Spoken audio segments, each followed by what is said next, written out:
De dag begon met een presentatie van het bedrijf Sea to Cradle. Zij adviseren de gemeente Haars hoe de mogelijke komst van zo'n skipsloperij. Zo'n bedrijf zo goed passen in de haven. Het past absoluut in de haven van Harlingen. Maar er moeten wel een aantal maatregelen voor getroffen worden. Om te zorgen dat milieu en arbeid gegarandeerd worden.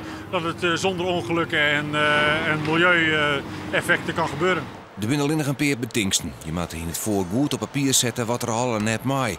Dat zei ze zich bij metaalbedrijf Hoeben. Nou, wat heel belangrijk is, dat je dus als je scheep, wat wij dus doen, uit het water pakken, op het terrein neerzetten met een afwatering naar binnen toe. Dat je dus geen oppervlaktewaterverontreiniging krijgt. Dan als je een helling maakt, want bij een helling trek je de schepen eruit.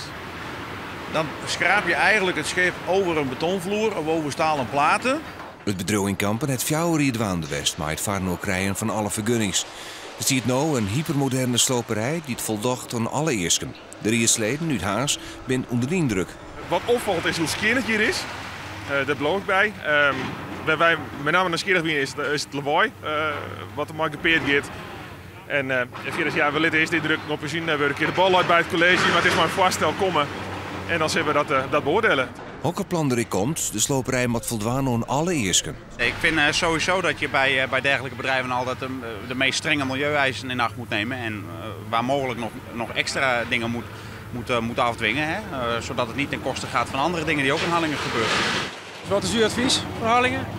Advies, duidelijk kijken naar de bedrijfsplannen, met de mensen op de tafel zijn. Open en eerlijk naar de bevolking.